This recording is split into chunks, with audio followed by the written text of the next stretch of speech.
Welcome back to QrepubliC. Today is April 6, 2021, Tuesday.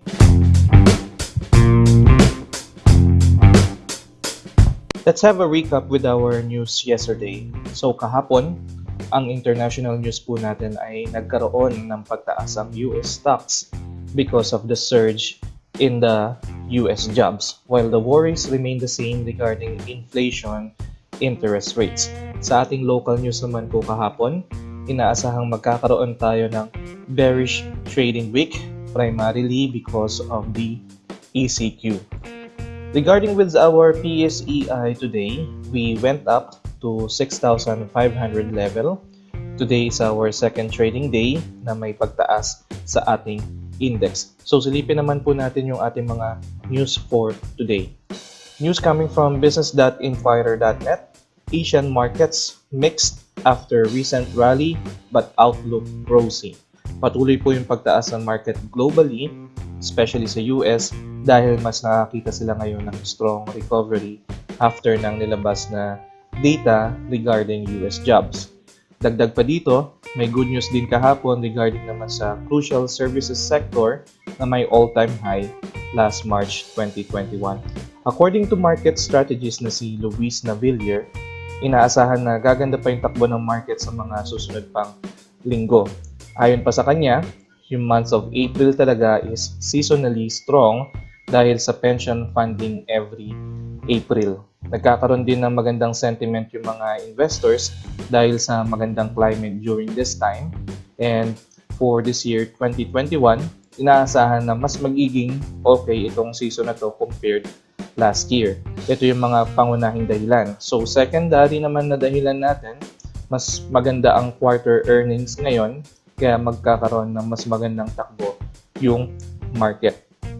Dito naman sa Asia, hindi pare-parehas ang naging resulta ng magandang market sa US, pero ang mga traders, it seems na positive yung outlook nila because of this progress plus the vaccination rollout.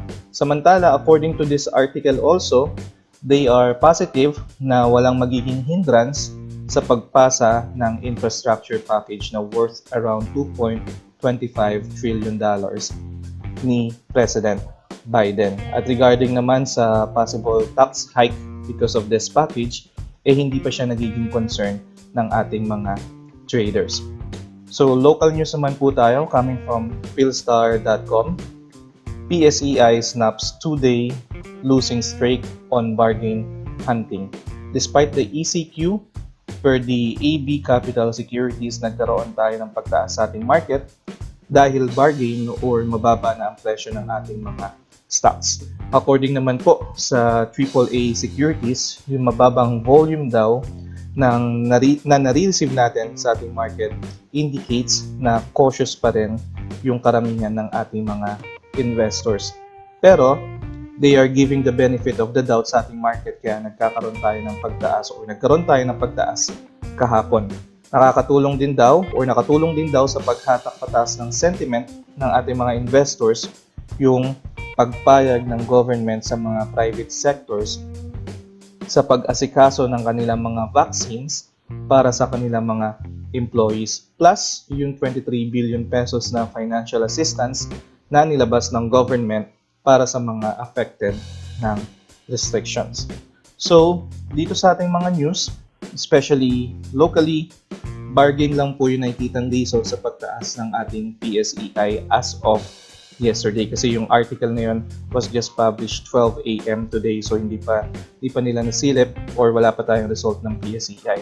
Pero we already knew since yesterday na may magandang catalyst globally, which is yung US jobs, kaya nahatak din yung ating PSEI.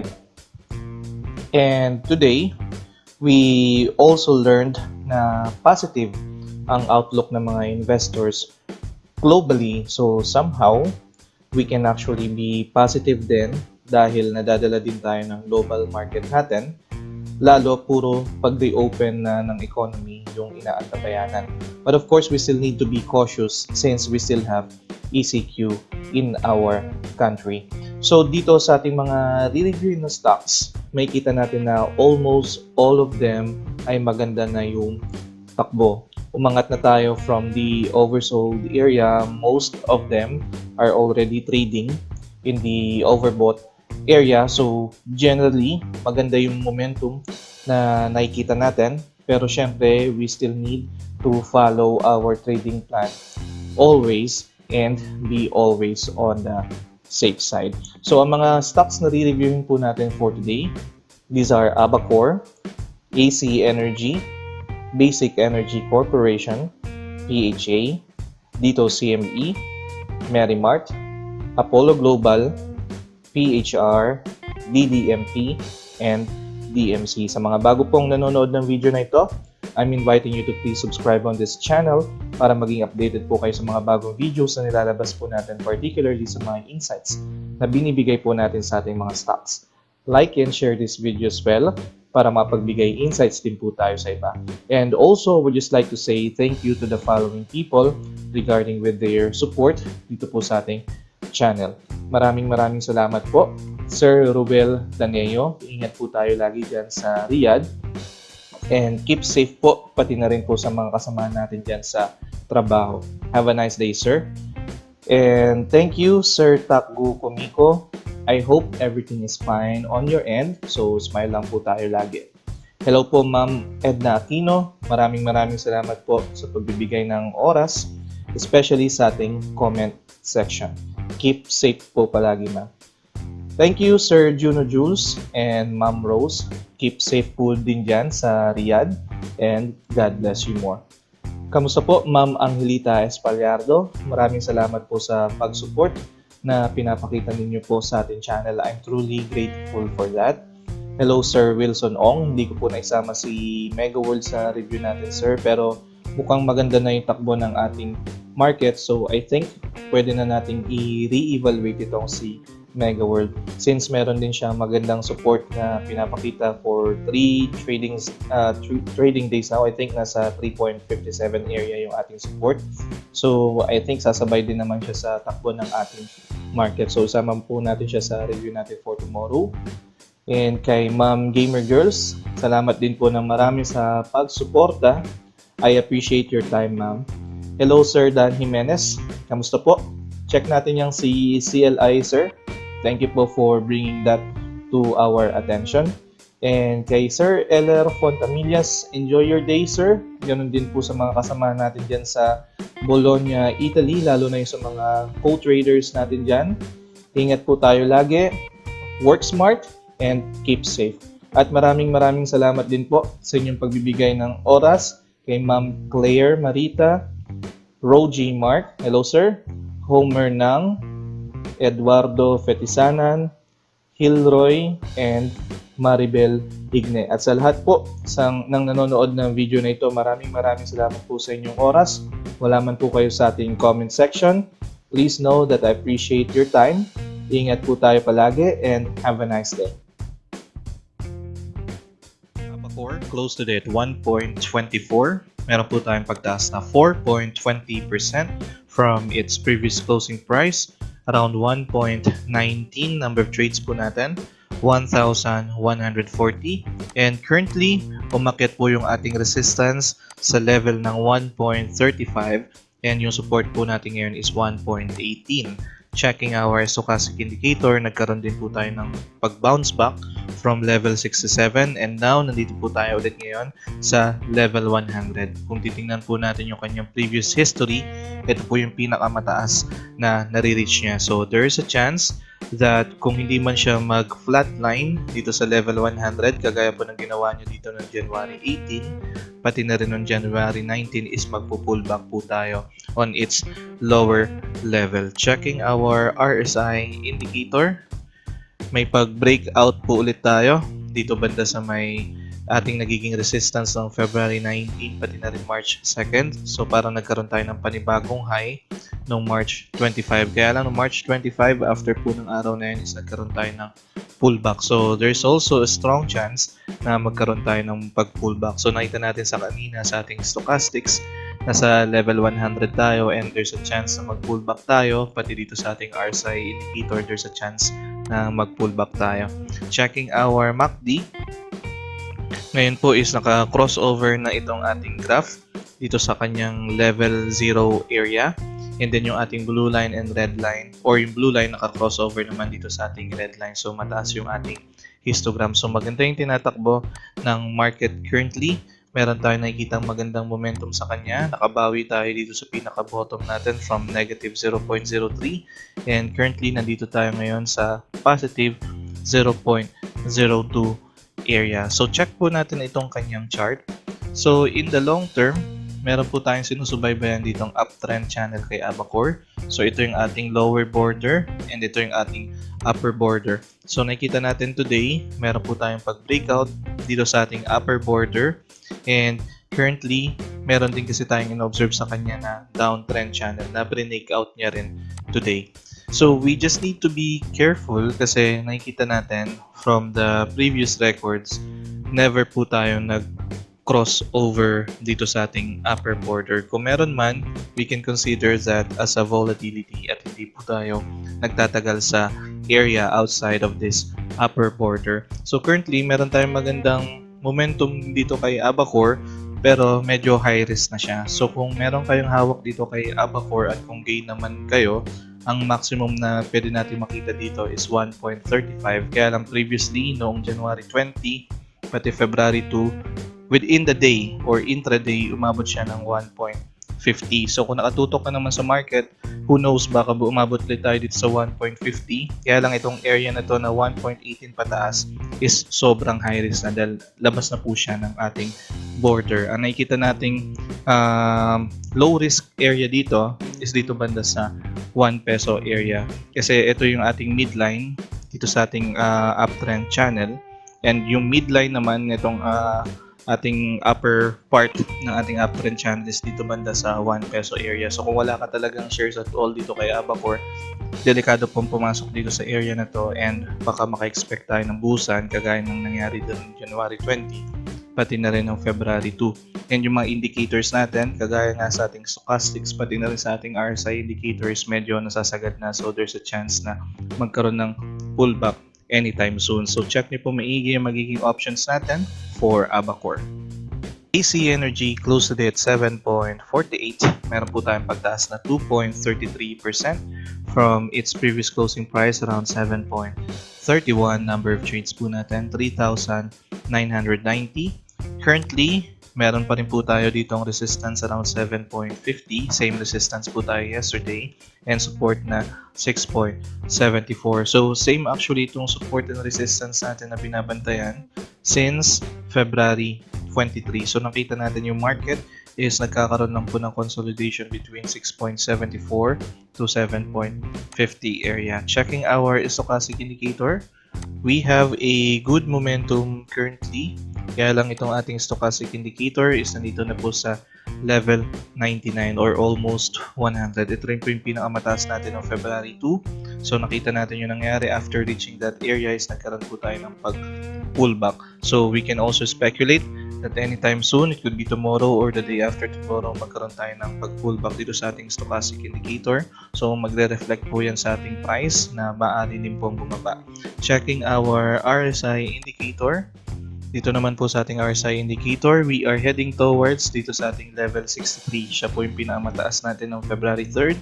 And what happened after reaching that area is nagkaroon din tayo ng pag-pullback. So nakita natin sa ating stochastic and RSI indicator, parehas po sila ng pinapakita. Medyo nasa peak na po sila. Anytime soon is pwede po silang mag-pullback.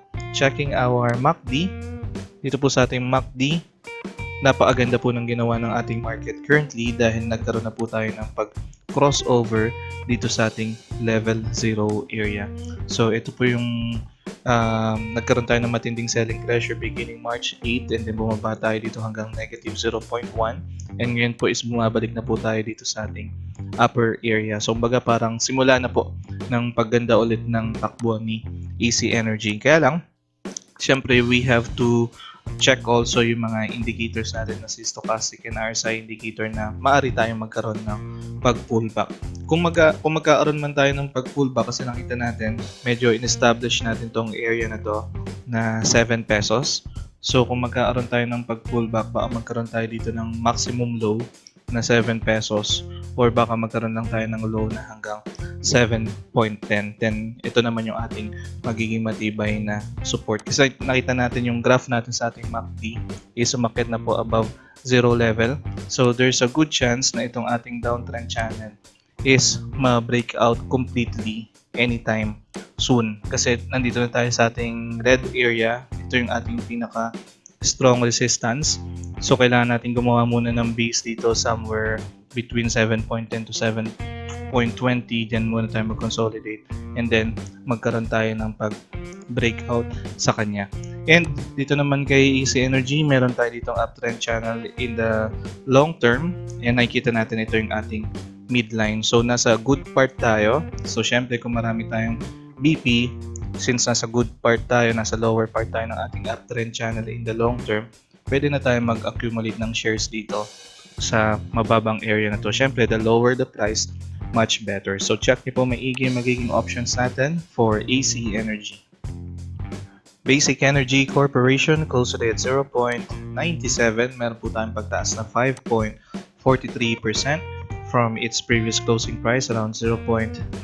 Number of trades po natin 3,570, and currently umakyat po yung ating resistance dito sa 1 peso area at ang bagong support po natin is 0.97 area. Checking our stochastic indicator, meron po tayong pag-pullback upon reaching itong level 96. Nandito po tayo currently sa level 94. Pero maganda po yung support ng ating market dahil nasa overbought area po tayo. Checking our RSI indicator, dito naman wala tayong pag-pullback na makita, kundi very strong momentum. So nag-crossover na po tayo dito sa ating lower area and nandito na po tayo sa ating upper area. So magandang ginagawa ng ating market dahil beginning April 5 or kahapon is naka-cross over na po tayo dito sa level 50. So there's a good chance kung mag-pullback man tayo, ma-maintain natin yung pag-trade above level 50. So meron na po tayong magandang tinatakbo ngayon dito kay Basic Energy Corporation. Checking our MACD. So medyo red flag pa rin dahil nasa below zero level area pa rin tayo, pero nakikita naman natin na araw-araw din tumataas itong ating histogram. So nagiging maganda po yung kanyang momentum. Ang kailangan na lang gawin ng market is makabalik po ito sa taas, itong ating graph dito sa kanyang MACD. So ito pong si Basic Energy Corporation, meron po tayong dalawang pattern na tinitingnan sa kanya. Meron po siyang Darvas box and meron po siyang uptrend channel sa kanyang monthly time frame. So mukhang di na po natin kakailanganin itong ating uptrend channel. So medyo pwede natin siya siguro i-atras dito sa area na to kasi mini-maintain po ng ating market itong pagte-trade dito sa ating Darvas box. So in-highlight natin ito ng color red, itong 0.90 at 0.95 kasi ito yung kanyang midline. So ngayon po is naka-breakout na po itong si Basic Energy dito sa kanyang midline at heading towards na po dito sa 1.11 area. So meron tayong magandang momentum na nakikita sa kanya ngayon. Let's measure kung ngayon pa lang po tayo papasok dito at 0.97, then magkaroon tayo ng maximum na target to 1.11 area. Meron tayong 13.99%. Syempre depending pa rin sa trading plan natin. Pero makikita natin kahit umangat man lang siya dito sa 1 peso area is meron ka na agad 4% na gain. So we just need to be careful kasi syempre habang nare-reach natin yung upper part ng ating Darvas box is nandun yung pagiging high risk natin. Pero nakikita natin sa ating mga indicators, gumaganda yung takbo ni RSI indicator. Packet pa lang po siya, kaka-crossover pa lang po niya sa kanyang lower level, nasa upper level na po siya, and then yung kanyang MACD is umaangat na rin po, nagre-reach out na rin po above the zero level area. So kung mag-pullback man ito si Basic Energy Corporation, possible na ang pullback niya dito is maximum 0.90 lang. Meron tayo ditong magandang or matinding support dito sa may 0.90 area. So medyo pwede tayong bumomba doon just in case. Nandun din yung ating moving average 9. Makita natin itong ating purple line is attempting to cross over na ulit dito sa ating moving average 20 and moving average 15 na red line kasi nag-cross down siya, matindi yung ating selling pressure. Pero ngayon, pa-cross over na po siya ulit. So ito yung ating strong support dyan, 0.90. So just in case, gusto natin pumasok dito kay Basic Energy Corporation, ay kita natin ngayon na medyo maganda pumasok sa kanya below 0.95 area. Or syempre, kung meron ka namang BP, pwede na tayo mag-test buy area dito sa 0.95 or 0.97 with a maximum target na 1.11. So check niyo po maigi magiging options natin for BSC. PHA close to the 2.27, meron po tayong pagtaas na 7.08% from its previous closing price around 2.12. Number of trades po natin 3,030. Currently, dito rin po kay PHA, meron po tayong pagtaas ng resistance. Nasa 2.30 na po ang ating resistance and support 2.17. Checking our stochastic indicator. Napakaganda po ng ating momentum. Nasa overbought area tayo, level 85. Checking our RSI indicator. Dito naman po, we are about to cross over itong level 50 area natin. So nakita natin si stochastics, papunta na po or nasa overbought area na to. So possible din mahatak nito si RSI indicator by tomorrow by going over sa level 50. So very good momentum for PHA. Sa kanyang MACD, kaka-crossover lang po ng kanyang blue line dito sa kanyang red line. Pero yung red flag pa rin natin is nasa below zero area pa rin tayo. Pero as of the moment, maganda yung kanyang momentum and meron naman tayong Darvas box na ino-observe dito kay PHA. So alam natin na hindi pa ganun kaganda yung ating market. Pero kung technicals yung pag-uusapan natin, nasa dito sa ating Darvas box, papunta po tayo dito sa ating midline dito banda sa may 2.30 area. So medyo nasa mababang area pa naman tayo ng ating Darvas box. Ang maximum na pwede nating target dito is 3 pesos. Pero syempre hindi naman siya biglaan na mangyayari. Pero ang magandang i-point out dito is that medyo nagme-maintain tayo ng support dito banda sa 2.17 kasi dito na tayo masyadong maraming pinagdaanan na buying and selling. Nag-cross down ulit tayo dito and then ngayon nasa above tayo ng ating 2.17. So kumbaga parang maraming beses na nating pinagdaanan itong 2.17 and then ngayon nasa 2.17 na naman tayo. And then yung ating moving average line, itong purple line, is about to cross over dito sa ating moving average 50 and moving average 20. And nakita natin yung ating descending triangle na binabantayan sa kanya is naka-breakout po ngayon itong ating candlestick. So technical wise, maganda yung tinatakbo. We just need to be careful with the current condition ng ating market or ng ating nation when regards to ating COVID-19 cases. So check nyo pong maigi yung magiging options natin for PHA. Dito CME close to at 11.08. Meron po tayong pagtaas na 7.99% from its previous closing price. Around 10.25 number of trades po natin. 9,450. And currently, tumaas po yung ating resistance dito banda sa 11.70 area. At ang bagong support po natin ngayon is 10.55 area. Checking our stochastic indicator. So, very good momentum. Nasa overbought area po tayo, level 92. Checking our RSI indicator. Meron din po tayong magandang momentum na nakikita sa kanya and konti na lang po is nasa above 50 na tayo kasi currently nasa lower level tayo ng ating chart dito sa ating RSI and hopefully magtuloy-tuloy po yung strong momentum ng ating market. Checking our MACD, so naka-crossover pa rin po itong ating blue line sa ating red line. Meron tayong magandang histogram. The only red flag that we can see here is that naka-cross down pa rin po tayo dito sa ating below zero level area. So hopefully, magkaroon na rin po tayo ng stronger momentum pa para anytime soon is maka-trade na po tayo ulit above the zero level area dito sa ating MACD. So, bisitahin lang po ulit natin itong dito sa ME sa kanyang monthly time frame. So, nire-evaluate po natin yung ating ginawang Fibonacci level sa kanya. Ang ating Fibonacci level po na ginawa ko ngayon is dito na po yung ating support. And dito na yung ating resistance sa 16.11.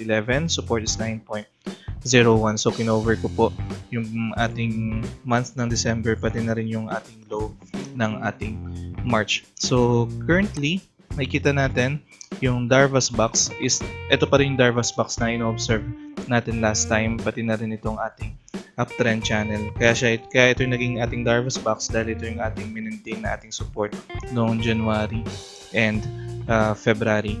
Currently, naka-breakdown po itong ating March and April dito sa ating Darvas box. Pero kung titingnan natin, pwede rin natin siyang isagad dito sa area na to kasi ito na yung bago nating mine-maintain. Pero kapag nag-go below pa po siya dito sa ating Darvas box area, papasok na po siya ulit dito sa ating uptrend channel na binabantayan. Kaya lang, same na observation po yung ginagawa natin dito. Meron tayong very bearish candlestick for the month of March. So bumubuo tayo ngayon ng ating lower high. So makikita natin dito na medyo magiging significant itong 11.74 area.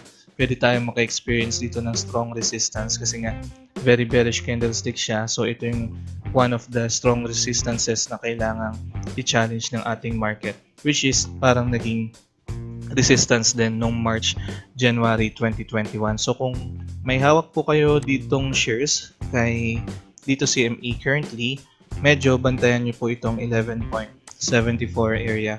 Yes, meron tayong good momentum.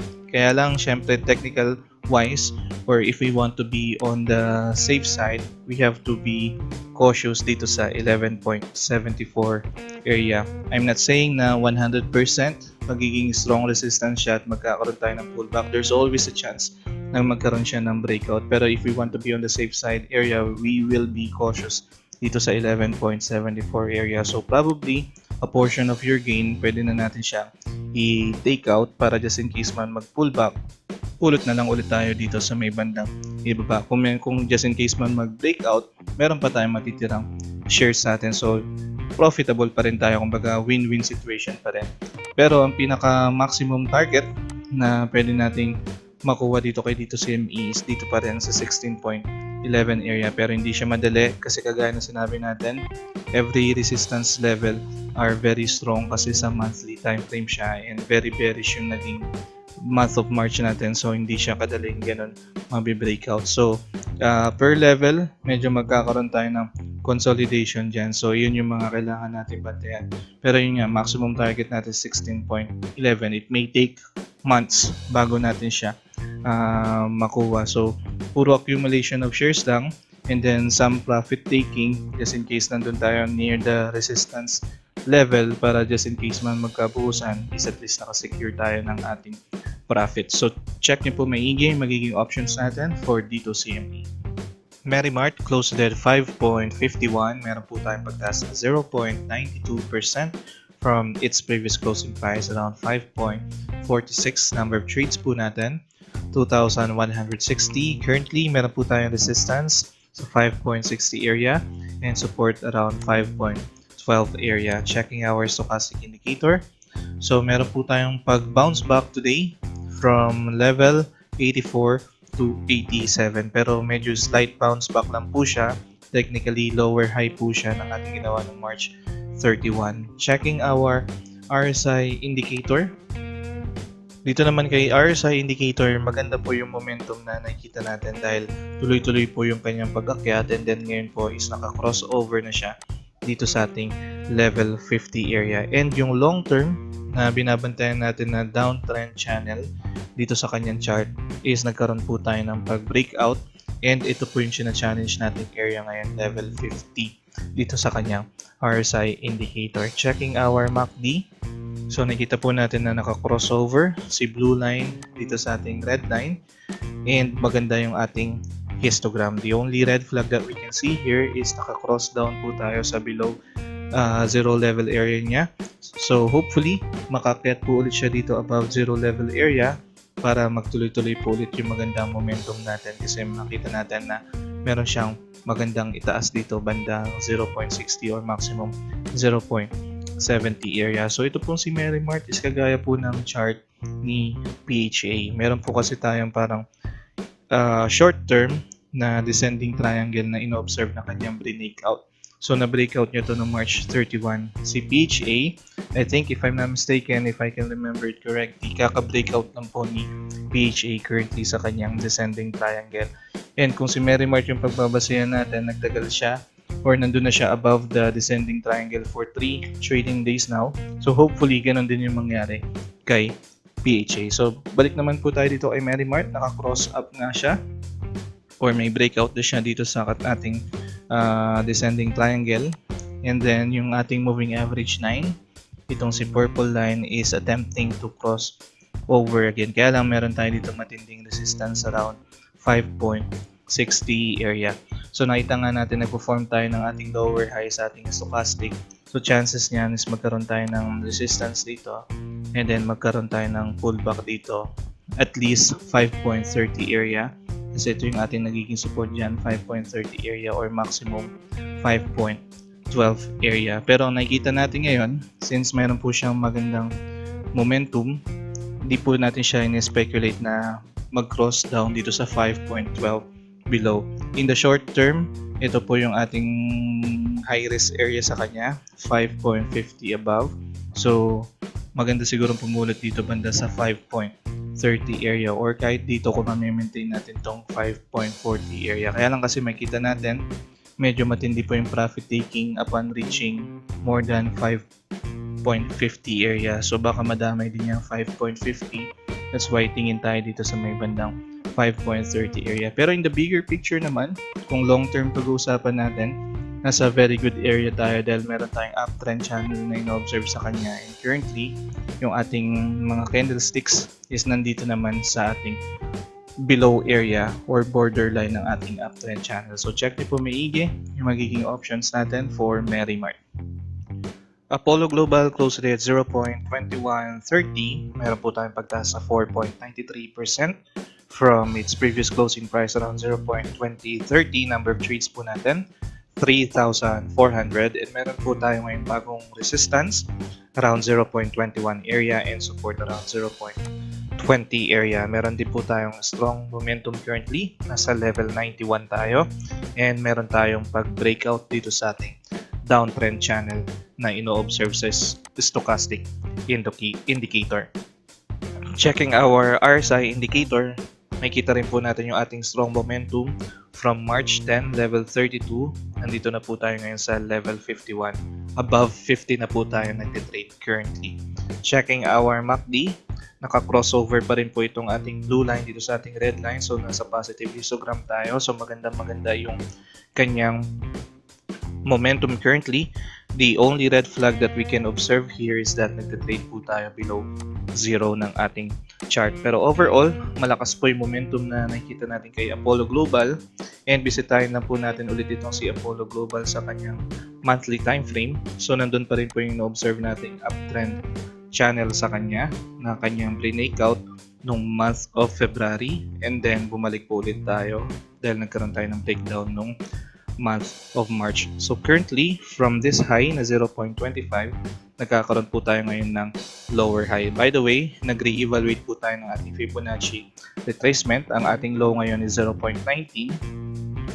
Low ni March, pati na rin po ni month of April. And then yung high natin is 0.25. So makikita natin na medyo magiging strong resistance itong 0.21 area because of this strong bearish candlestick. So kung may hawak ka pong shares dito kay Apollo Global, yan po yung isa sa mga titingnan natin depending po sa inyong trading plan and tolerance level dahil we may have a strong resistance here 0.21 or anywhere here 0.21 pataas kasi dito nga rin sa ating uptrend channel medyo malapit na tayo sa ating borderline and gumagawa nga po tayo ng ating mga lower high currently. So might as well medyo minor tayo. Kung gain ka naman na, might as well secure your profit. Kung tumaas man, magtira ka lang ng half para kung tumaas man is magigain ka pa rin. Kung bumaba man, at least nakapag-take profit ka na. Kasi makikita natin ngayon, medyo matindi pa rin yung kanyang pagka-downtrend or selling pressure dahil yung moving average 9 natin is nasa ilalim pa rin ng ating moving average 20, pati ni moving average 50. Pero attempting to go up naman na. Hindi pa lang siya ganun ka-solid. So hopefully, kung magpo-pullback man siya, magstay lang siya dito sa may 0.20 or maximum 0.19 kasi ito yung nakikita natin na strong support niya as of the moment. So, doon na lang ulit tayo mag-accumulate ng shares kapag nag-pullback siya kasi baka long consolidation pa siya bago niya tuluyang i-breakout itong 0.21 area. Again, you can revisit your trading plan and assess your tolerance level. So, check niyo po maigi magiging options natin for Apollo Global. PHR close to the 2.16, meron po tayong pagtaas sa 1.89% from its previous closing price at 2.12. Number of trades po natin, 254, and meron pa rin po tayo ditong support na 2 peso area and resistance na 2.28 area. Checking our stochastic indicator, meron po tayong magandang momentum.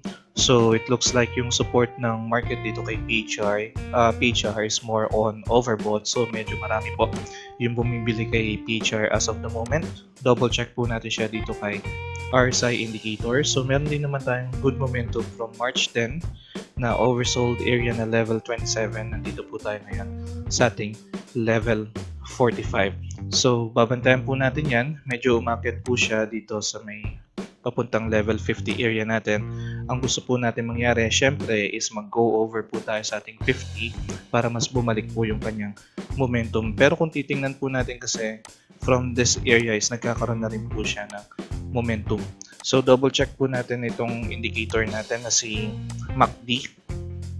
Dito naman po kayong MACD, sobrang selling pressure po yung nangyari dito sa ating MACD na indicator kasi nag-go below zero level area na po tayo, and then makikita po natin merong pag-attempt ng pag-crossover pero hindi siya nagtatagal, and then nag-re-attempt to crossover pero nag-cross down pa rin po siya. So currently naka-crossover yung ating blue line dito sa ating red line, pero ang red flag natin is nagtitrade tayo below zero. So ilang araw na rin po siya naka-crossover or itong ating histogram na nasa positive area, pero still hindi pa rin po natin ma-breakout itong 2.28 area. Pero ang maganda po sa ginagawa ng market is mini-maintain natin itong 2 peso area natin as a support. And then makita natin yung space ni moving average 9 na naka-breakdown po sa lahat ng moving averages between moving average 20 is lumiliit. So hopefully, dito po kay PHR, kung meron pong nag-aabang sa atin, hopefully ito na po yung ating maximum na pwedeng ibaba dito kay PHR dito sa 2 peso area.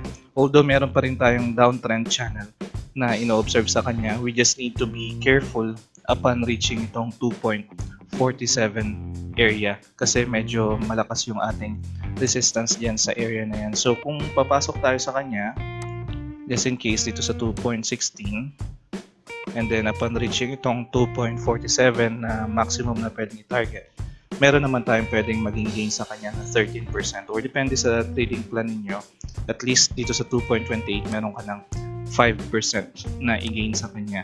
So syempre, red flag pa rin siya dahil matindi pa rin yung selling pressure, pero nakikita natin unti-unting bumabalik yung support ng market, nasa overbought area tayo, and then yung MACD natin is nasa good side. Yung traders nga lang natin is kakonte. So this time, pwede naman tayong mag-test buy sa kanya, pero ang i-observe na lang natin dito pag nag-breakdown siya ng 2 peso area, alam na natin na pwede pa siyang bumaba dito sa 1.67. Pero so far, maganda naman yung ginagawa dahil nag-maintain na tayo dito sa ating 2 peso area na support since March 9, 2021. So almost a month na rin natin siya nagiging support. So we can actually say mga nasa 60 to 70% strong na siya. Again, depending on your trading plan and tolerance level. So check niyo po maigi magiging options natin for PHR. DDMP close to the 2.28. Meron po tayong pagtaas na 6.05% from its previous closing price at 2.15. Number of trades po natin 2,170. Currently, dito po sa ating chart, tumaas po yung ating resistance sa 2.28 and support around 2.25. That is after ng ating last price here na 2.15. So imagine po natin several resistances yung ating binasag dito kay DDMP as of the moment. So wala pa po tayo masyadong makikita sa kanyang data. Try po natin pumasok dito sa kanyang 5 minute time frame Let's see kung ano po yung makikita natin. Dito po sa kanyang 5-minute time frame, napakaganda po ng momentum na makikita natin dahil from lower level kung saan nagkukumpulan yung ating mga moving averages is nag-crossover po yung itong ating moving average na yun. So we have good space between moving averages, so medyo strong momentum po yung tinatakbo ni DDMP today. So mukhang meron po tayong pag-asang tumaas dito kay DDMP. Kumbaga parang pwede po natin ma-maintain itong 2.28 area na ating support. So balik po tayo dito sa ating daily time frame. Let's see kung ano yung possible na pwedeng next na support natin. So nagkaroon tayo ng high today na 2.30. Ito yung possible natin na pwedeng ma-reach by tomorrow. So hopefully, ma-maintain natin itong 2.28 as our support. Pero kung di man, dito tayo possible na bumaba sa kanyang 2.25 area and possible na mag-consolidate muna tayo for a while and then ma-breakout natin itong 2.28 area. So per the 5-minute time frame, there is a good chance na ma-maintain natin itong 2.28 area and hopefully ma-breakout natin itong 2.30. Pero so far, ang nakikita po natin dito kay DDMP, yung mga nasa 2.25 below, medyo nasa safe side dahil medyo matibay na po yung inyong position as of the moment. In the short term, since kakasimula pa lang naman ito ni DDMP. So imagine natin talagang super strong yung ginawa ni DDMP from this low or from this low na closing price na 2.15 is nag-close tayo dito sa 2.28. So abangan po natin for ito si DDMP tomorrow. Let's see kung ma-maintain itong 2.28 at magkakaroon tayo ng breakout dito sa 2.30 area. So check niyo po magiging options natin for DDMP. DMC closed at 5.60. Meron po tayong pagbaba na 0.18% from its previous closing price at 5.61. Number trades po natin 702. Meron po tayong resistance pa rin na 5.70 and support around 5.50. Ito po yung ating nagiging range since March 29, 2021. Checking our stochastic indicator. So, meron po tayong downtrend na na-observe in the short term. Meron din tayong high na ginawa dito ng March 30, then nagkaroon tayong pullback, then nagkaroon tayong bounce back. Pero maliit na lang or mababa lang yung ating pag-bounce back. So, unti-unti po nawawala yung momentum ni DMC per our stochastic indicator. Same thing din po yung nakikita natin dito sa ating RSI indicator. So, gumagawa po tayo ngayon ng ating lower high. Checking our MACD. So, naka-crossover itong si blue line and itong si ating red line since March 26. Pero nakikita po natin na hindi pa po natin na-breakout itong 5.70 area since March 29. And technically, meron din po tayo ditong lower high na na-observe from this high noong December 2020 and then ngayon April 5 or April 2021.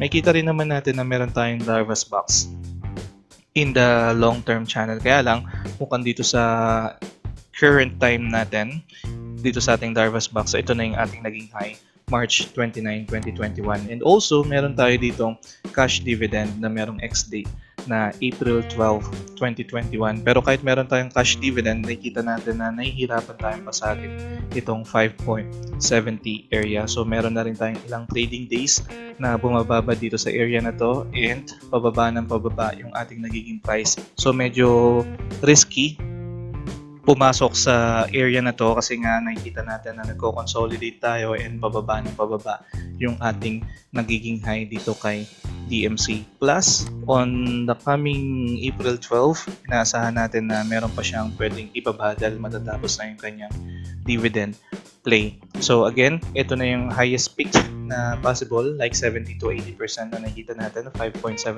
area. And in the coming trading days, pababa na po ang ating pwedeng speculate dito kay DMC. So habang nandiyan yung ating dividend, meron naman tayo nakita dito ang strong support around 5.38.